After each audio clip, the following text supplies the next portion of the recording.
Thank you very much. So I'm going to shift the conversation a little bit more to media in Afghanistan. So we can start with you, Dr. Pennington. Great. Dr. Cole kind of mentioned a new Taliban last night, and he was saying while they're not dramatically different from the old, they seem to be more conscious of their perceived image. And I was wondering what role you see the media playing in holding the Taliban accountable for their actions. Dr. French just took a big breath for me, I think. That's a difficult question because there's an issue of access. And right now, this is something that Cole talked about. Like, it's not clear how journalists are going to be able to get in and get out. So there are some journalists who are in Afghanistan who are covering the Taliban and what's happening.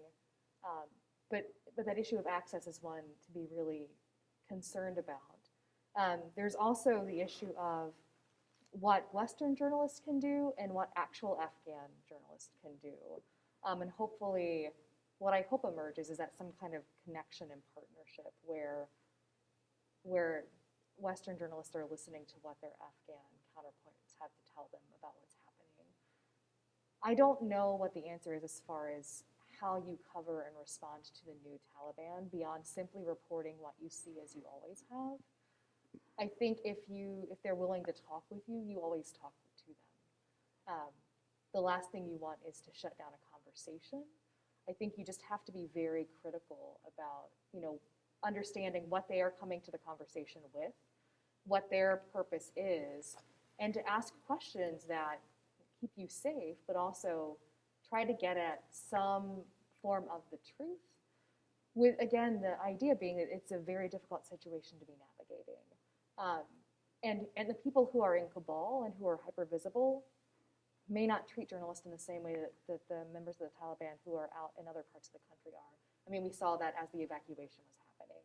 And so I think you have to be very mindful of that. I think even when we talk about the Taliban, we have to be careful not to say the, because there are multiple entities within the Taliban who are sort of, claiming allegiance to the group, but may have very different ideas about what their constitutions are.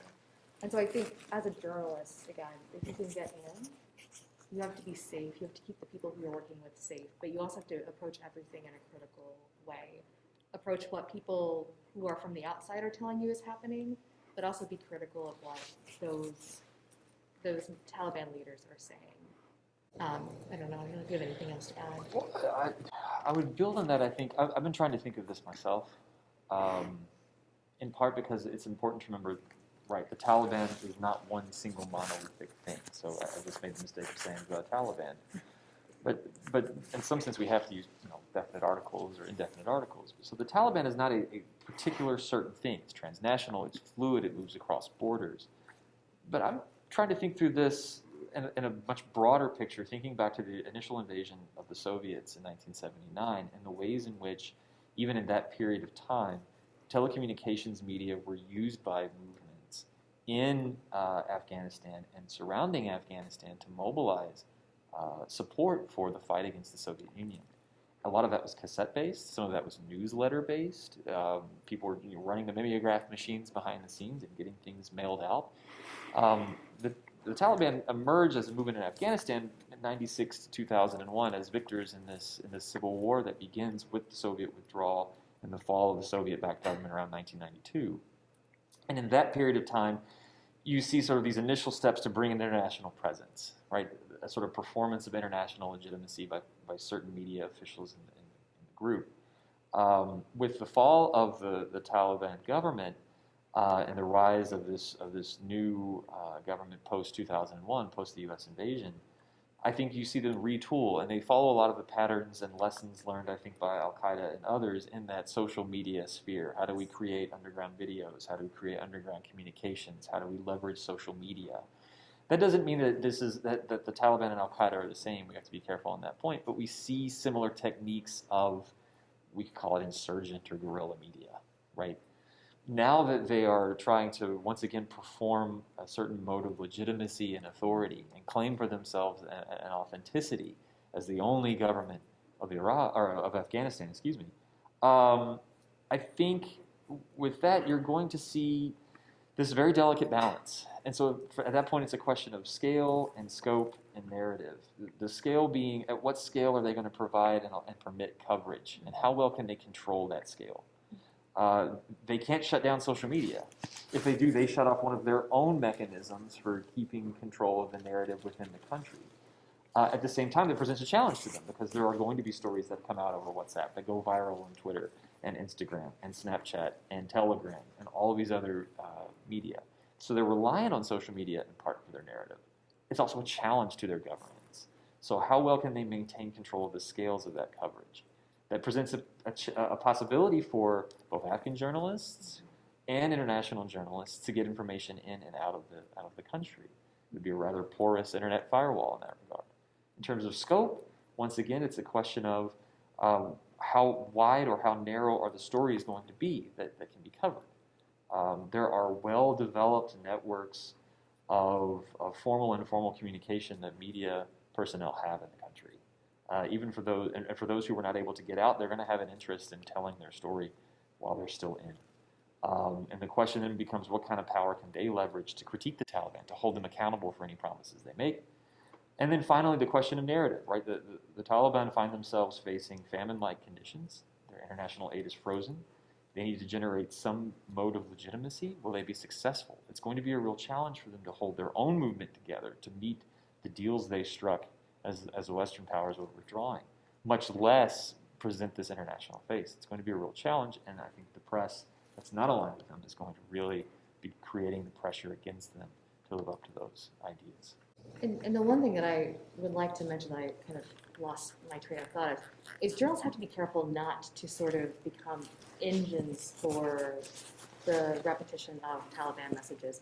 One of the things that in a book that I helped co-edit about ISIS, we talked about was what are the ethical implications of covering groups like this? As a journalist, you have to cover them. If you're not covering them, you're not doing your job, and you're not helping people understand something fundamental about what's happening in a place.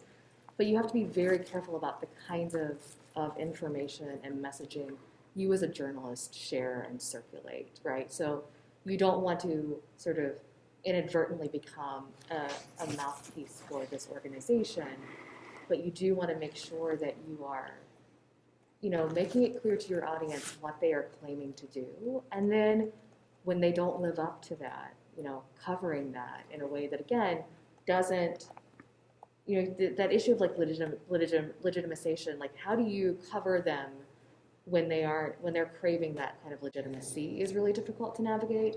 And one way to do it is to make sure that you don't inadvertently just spew their propaganda for them and give it a larger audience. Dr. Sidky, your thoughts? Okay, I think Steve Cole mentioned that people are saying there's a new Taliban. But he said it appeared so, and the Taliban's handlers would certainly want them to act as if they're new. But then Cole also mentioned the fact that they appointed all Taliban folk. They're not interested in any kind of joint government or even to bring minor figures into their enterprise. So the one point I think that I agreed with Cole is that, yeah, the Taliban are kind of the same. And given the kind of Islamic belief system that they have, which is sort of a synthetic, dehistoricized type of Islam that didn't exist before the middle of the last century. So given that, we on the West have also been very expedient in how we've interpreted the Taliban and what they stood for. When the Taliban first appeared on the scene in '94 in Kandahar, that's where the movement begins, and they have their own sort of origin myth, which is partly bogus and partly fabricated and partly on real events. The United States had no problems with them. In fact, folks were bringing them here into the United States, giving them tour of oil companies. Steve Cole mentioned an individual by the name of Zolmay Khalilzad. He's sort of been the darling of the Republicans and pretty much has been the person who has directed policies there, including the surrender argument that or the agreement that he made with the Taliban this year. In the beginning, Mr. Khalilzad said, the Taliban are nothing like the Iranians. They have no anti-Western, anti-US sentimentality. And they were at that point focusing on bringing or developing a gas line from Turkmenistan to Pakistan. That was not a myth. It's not a pipe dream. Cole seemed to say that, well, no, oil or resources are not the issue. That pipeline deal is now back on the table, and they're negotiating with the Taliban. So Mr. Khalilzad was doing that. At the time, we didn't care about their abuses of women's rights. We didn't care about their other crimes, their summary executions in the most grotesque fashion. None of that bothered us. After 9/11, all of a sudden, the Taliban emerged as this evil entity that housed and kind of hosted an even worse entity within them, Al-Qaeda. But we also forget that the reason bin Laden was in Afghanistan, the reason Al-Qaeda emerged, the reason that the Taliban came, are all kind of because of the kind of environment we created with our own foreign policies. The American public doesn't know that. Steve Cole, for example, presented this false narrative that we got involved in Afghanistan after those darn Soviets invaded. That's a false narrative. The United States, I was in Kabul at the time. The government, we call them communists and they're evil, but actually they had a lot of popular support, and they would produce piles of weaponry saying, look, this is being sent in from the outside. Nobody believed them. So at the time, not only were a lot of folks in other countries misguided, but so were Americans. We didn't realize that we provoked the Soviets to come in. Then we supported all the most radical groups to go in and fight our war against the Soviets. Started with Brzezinski, who was in the Carter administration. He said, we're going to give those guys their own Vietnam. So this Cold Warriors of the time were so willing to make decisions without considering the long-term consequences. Expedience overruled better judgment. And so everything that happened since in Afghanistan was a consequence of that. And here we always talk about, oh, how did it affect us? I have yet to hear anyone say, oh, yeah, the interpreters, they were the good guys. But what about the rest of the country? They're now at the disposal of these ethnocentric, xenophobic tribal folk who are uneducated mostly, and who are now in the midst of scrambling how to run a government. If we normalize them, and I suspect that we will, that doesn't bode well for the ordinary folks who want to make a living and be left alone. Do either of you have comments on that? Well, I think it's incredibly important for us to note that in Afghanistan, particularly before the Soviet invasion in '79 and immediately following the Soviet invasion, the techniques of state that were being introduced into Afghanistan in urban areas may have been very popular. Some of the secularization programs may have been very popular. But in other cases, some of the development work that came alongside that, particularly Soviet development work, was actually quite brutal. And when you talk to some of the communities in Afghanistan, New Lines is the outlet that's been doing a lot of this work lately, with work with Afghan journalists. They sort of walk you through the narratives of what really feels like almost systematic genocide in some communities for those who are unwilling to go along with these modernization programs. The United States certainly had a presence in Afghanistan before the invasion, not necessarily a full intelligence footing.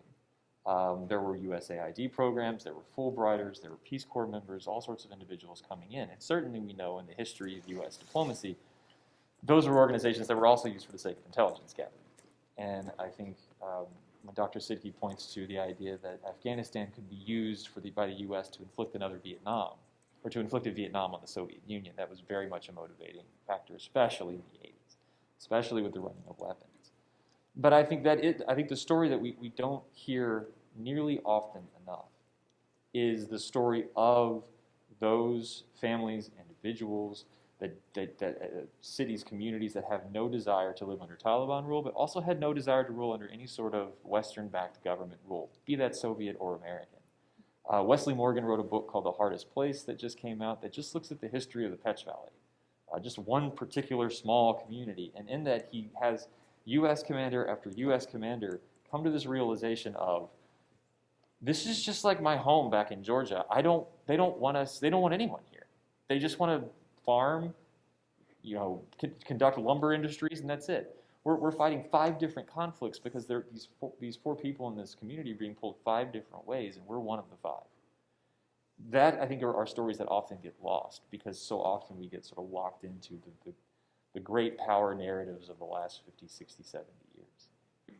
That's true. The point is, though, that the regime that came into power in Afghanistan before the Soviets invaded, they were Marxist. And they kind of implemented policies that wouldn't work there because of the nature of the government of Afghanistan, which has always survived as sort of an entity imposed. It never interfered with local affairs, so it was not intrusive. It generated, as it did under the United States, the bulk of its income from foreign sources.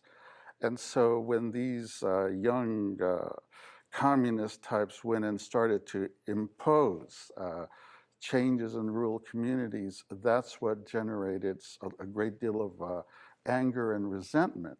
But it was certainly not an organized jihad in the sense that we would think, it's a national uprising everywhere.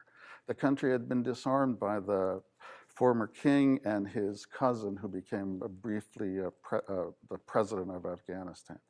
But we're still, guided by this mentality that somehow the communists were evil. They were in a lot of ways, and they were brutal, and a lot of people died. There was a term used at the time, rubblization of the countryside, which is total bombing out. But we've done the same thing when we were there over the last 20 years. So they made those mistakes, but sadly, the very things that now Americans are wishing, I wish we had women who had rights there, who could go get education, who could have access to clinics and rights over who they marry. That's what the communists were trying to impose. And to give you the sense that maybe they didn't have a lot of support, when the United States pulled out, the puppet regime under Ashraf Ghani, who was kind of an heir of the stuff that Karzai set into motion, his government dissolved literally in a matter of a few weeks. The Democratic Republic of Afghanistan survived for 3 years after the Soviet troops left. Those people fought, and they fought the people we were funding, the Mujahideen, who have been the source of the greatest misery on the Afghan people, as well as cannibalizing each other in a civil war that created the conditions that brought these so-called Taliban. That name is a misnomer. They're not school children. And so, yeah, there were lots of mistakes made. But what did we do? We went back and imposed the same kind of government based on funding from outside and opium production. And we've seen the results. And again, who suffers?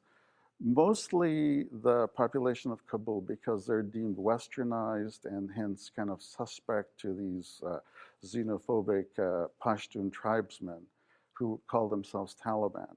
But it's they who are suffering. The folks in the countryside, maybe not as much.